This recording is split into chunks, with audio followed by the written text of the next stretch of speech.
Hi guys, मैं हूं the ghost gamer और आज हम लोग रिव्यू कर रहे हैं आयुष्मान खुराना और रश्मिका मंदाना की हॉरर कॉमेडी मूवी थामा, जो कि मैडॉक हॉरर कॉमेडी यूनिवर्स का एक हिस्सा है।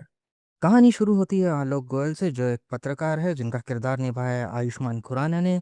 ये एक जंगल में भटक जाते हैं और उन पे एक खूंखार भालू हमला कर देता है।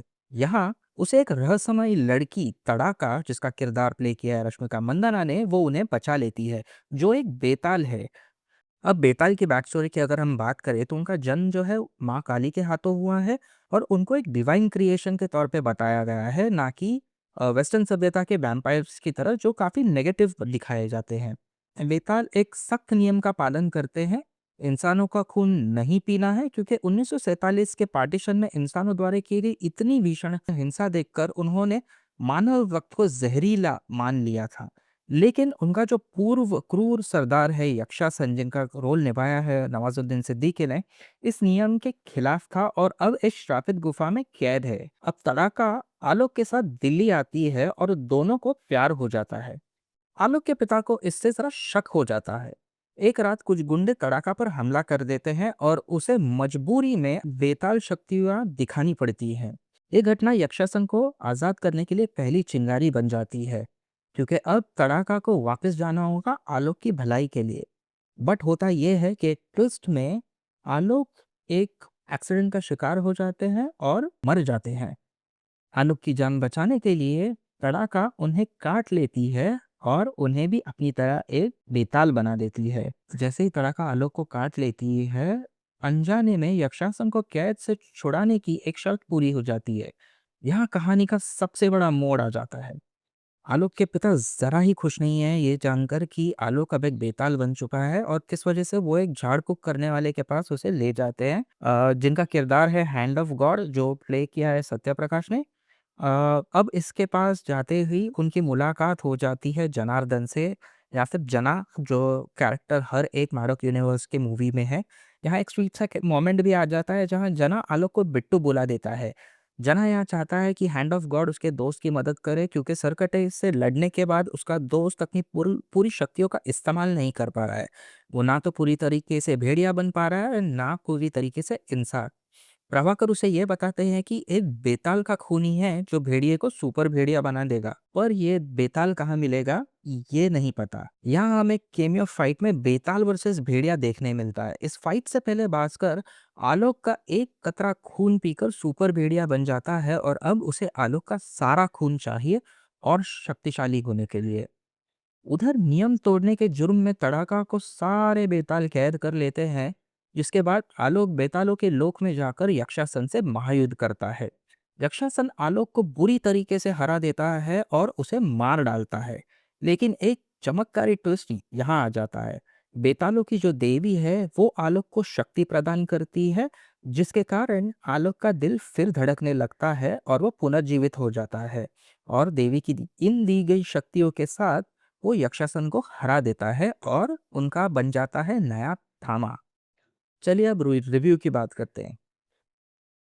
मूवी का फ्लो जो है वो काफ़ी कमाल का है और एक एडवेंचरस फीलिंग आ जाती है मूवी देखकर। मूवी के फर्स्ट हाफ में राइटर और डायरेक्टर ने बेतालों की जो जनजाति है उनका नैरेटिव काफ़ी अच्छे से सेट किया है। हमें एक क्लियर डिफरेंस देखने मिलता है वेस्टर्न वैम्पायर्स और इंडियन बेताल के बीच में। इनका कैरेक्टर डेवलपमेंट भले ही वेस्टर्न कैरेक्टर से इंस्पायर्ड लगता है, बट उनकी डेवलपमेंट और यूएसपी पे काफ़ी ध्यान दिया गया है। मूवी के सेट्स और उनका जो वीएफएक्स है ये थोड़ा-सा लो लेवल है और स्टोरी का मज़ा ख़राब कर देता है। यहीं मूवी का ग्रैंडियर भी थोड़ा कम लगता है, और इससे हमें ये पता पता चलता है कि भले ही ये जो यूनिवर्स है ये सक्सेसफुल है, बट फिर भी थोड़ा अपकमिंग यूनिवर्स का फ्लेवर ही है उसमें। कुछ लोगों को इस मूवी में हॉरर और ह्यूमर दोनों ही बकवास लगा है, बट आई गेस उन लोगों को अपनी ज़िंदगी से कुछ ज़्यादा ही उम्मीदें होंगी। मुझे जहाँ हॉरर क्वोशंट थोड़ा-सा कम लगा है, ह्यूमर क्वोशंट काफ़ी बैलेंस्ड है मूवी का। मूवी अपने पहले आई जो प्रेडेसेसर मूवीज़ हैं, उनसे काफ़ी अच्छा लिंक करती है, और अगर आपने सारे ईस्टर एग्स गौर से देखे हैं या नोटिस किया है, तो मूवी अपनी अगली मूवीज़ को भी अच्छे से सेटअप करती है। ऑफ कोर्स मैंने अब तक पोस्ट क्रेडिट सीन के बारे में बात नहीं की है। अगर मुझे टॉप 3 परफॉर्मेंसेस की बात करनी होगी तो मेरे लिए ऑफ कोर्स मूवी के तीनों लीड्स आयुष्मान खुराना, रश्मिका मंदाना और नवाजुद्दीन सिद्दीकी मेरे 3 परफॉर्मिंग एक्टर्स होंगे। नवाजुद्दीन एक विलन का किरदार तो प्ले ज़रूर करते हैं, बट उनकी डायलॉग डिलीवरी और ह्यूमर काफ़ी बैंग ऑन है। वहाँ रश्मिका जो काफ़ी एक्सप्रेसिव मानी जाती है, यहाँ एक्सप्रेशनलेस दिखाई गई है, क्योंकि उनका जो कैरेक्टर है वो एक बेताल है और बेताल को कुछ भी फ़ील नहीं होता। उनकी एक्टिंग का स्पेक्ट्रम काफ़ी पॉज़िटिवली दिखाया है यहाँ। और एंड में आते हैं हमारे नायक, हमारे थामा, जो कि है आयुष्मान खुराना, जो मूवी के स्टार्ट में काफ़ी टिमिड दिखाए गए, but towards the end totally bad as Dracula अवतार में दिखते हैं और वो काफ़ी इम्प्रेसिव लगा है मुझे। अगर मुझे मूवी को रेट करना होगा तो डेफ़िनिटली 8 ऑन 10 है मेरे लिए, क्योंकि इसमें एंटरटेनमेंट वैल्यू काफ़ी ज़्यादा है और मुझे काफ़ी मज़ा आया है।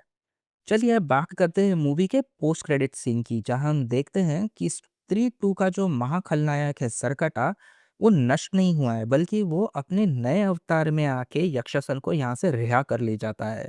अब बेताल जनजाति के जो बुजुर्ग हैं, वो आलोक को ये सलाह देते हैं कि उसे और शक्तिशाली बनना पड़ेगा और उसलिए उसे एक भेड़िए का खून पीना पड़ेगा। यहाँ एक वेयरवुल्फ वर्सेस हल्क की जो फाइट लेवल है, वो टीज़ की गई है between Betaal and Bhediya. But अब बस देखना ये है कि ये फाइट हमें एक स्टैंडअलोन मूवी में देखने मिलती है या किसी सीक्वल के एक हिस्से में। तो अगर आप लोग ये वीडियो यहाँ तक देख रहे हैं तो सब्सक्राइब ज़रूर कीजिएगा और मुझे कमेंट्स में बताइएगा कि आप क्या चाहते हैं? एक स्टैंडअलोन मूवी में हम बेताल वर्सेस भेड़िया देखें या फिर किसी सीक्वल में? क्या लगता है आपको? ये फ्रैंचाइज़ कैसी जा रही है आगे? Do let me know. तब तक के लिए मैं हूँ द घोस्ट गेमर।